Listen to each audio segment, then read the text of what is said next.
भगवान हमारे हैं और हमारे का हमें भरोसा है। राम जी हैं।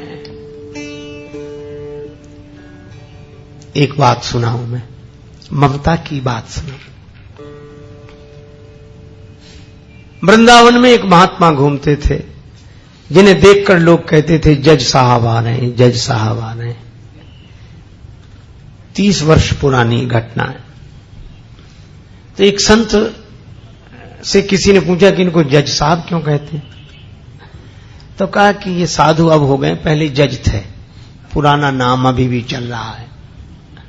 तो ये साधु क्यों हुए? कहा ये दक्षिण भारत में एक छोटी सी जगह थी, लोक अदालत की तरह, वहां ये जज थे। एक गांव में एक बड़ा सीधा सरल आदमी रहता था, उसका नाम था भोला। भोला नाम तो लोगों ने रख दिया था, क्योंकि वो राम जी के अलावा किसी को जानते नहीं था, ना अन्यम जाने नैव जाने न जाने। गांव में रघुनाथ जी का मंदिर था और भोला केवट जाति का था। सामान्य परिस्थिति पर उससे जब कोई पूछता कि केवट भैया भोले वो बात कैसी है, तो कहता रघुनाथ जी जाने, मैं तो कुछ नहीं जानता। 2 बेटे 1 बेटी, बेटी विवाह के योग्य हुई। बेटों ने कहा कि पिताजी यहां के जो धनी सेठ हैं उनसे कर्ज ले लिया जाए, बहन का विवाह होने के बाद हम लोग कमाएंगे, रुपया चुका दिया जाएगा। केवट गया, सेठ जी ने ब्याज की सामान्य दर जो लेते थे वो तय की, लिखा पड़ी हुई, रुपया ले आए, विवाह हुआ बेटी का। बेटी विदा हुई ससुराल को और केवट ने घर छोड़ दिया। गांव में रघुनाथ जी का मंदिर था, वहीं रहने लगा। सबके ममता ताग बटोरी, मम पद मनहि बांधि बर डोरी, रहने लगा। बेटों ने कमाई करके पैसा दिया, केवट लौटाने के लिए गया सेठ जी के पास। सेठ जी ने रुपया ले लिया, ब्याज ले लिया, रसीद लिखकर दे दी कि पाई पाई से पैसा मिला, और कहा केवट पढ़ो क्या लिखा है। केवट बोला रघुनाथ जी जाने, मैं तो कुछ नहीं जानता क्या लिखा।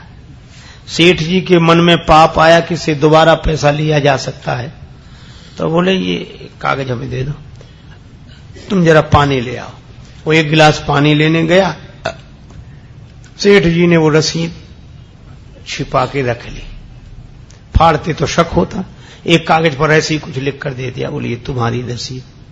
केवट ले गया, रघुनाथ जी के चरणों में रखकर जिस कमरे में रहता था वहां रख दी, और अपना राम जी से मतलब सबके ममता ताग बटोरी, मम पद मनहि बांधे बर डोरी। सेठ जी ने मुकदमा कर दिया। केवट ने रुपया दिया था, चुकाया नहीं, कहता दे चुके हैं। अदालत में केवट को जाना पड़ा। वही जज जो महात्मा हो गए थे, उन्होंने कहा कि तुमने रुपया लिया था? हाँ। चुका दिया? इसका प्रमाण? कागज। जज साहब ने कहा ये तो कोई सबूत नहीं है, इसमें कुछ लिखा ही नहीं है। केवट सरल आदमी रोने लगा, रघुनाथ जी जाने, मैं तो ये इसी को रसीद समझे था। जज साहब दयालु हृदय के थे, बोल रो मत, तुमने जब सेठ जी का रुपया वापिस दिया तब तुम्हारे सेठ जी के बीच में कोई तीसरा था? तो केवट की जो आदत थी, जो स्वभाव था, उसी भाव से बोला सत्य कहता हूं जज साहब, सेठ जी को जब मैंने रुपया वापिस दिया तो मेरे और सेठ जी के बीच में सिवा रघुनाथ जी के और कोई नहीं था। जज साहब बोले अच्छा तुम जाओ, अगली तारीख पर आना। जज साहब ने समझा कि रघुनाथ जी को इनके गांव के रहने वाले सज्जन होंगे। जज साहब ने अपने खर्चे से रघुनाथ जी के नाम सम्मन जारी कर दिया। अब चपरासी पूरे गांव में सम्मन लिए घूमे, उस गांव में रघुनाथ जी नाम का कोई आदमी नहीं था।